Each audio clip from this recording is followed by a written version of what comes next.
to drain the gray water, you have this hose so that it goes where you want. It doesn't make your campsite all muddy.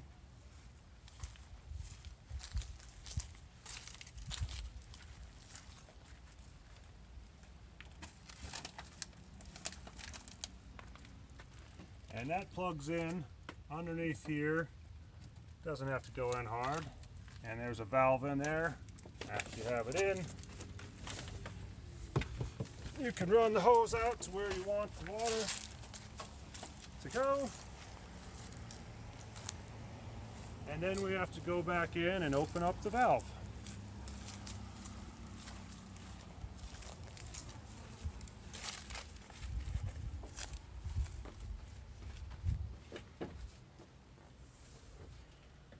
Gray water release.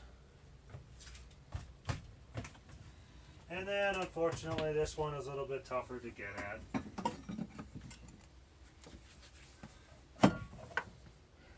There's a button here that we push to open. You can see the red light came on. Opens. You can just leave it open if you're at a place where it's okay for your gray water to just run out. Or the other way, close, and the red light goes off and it's closed.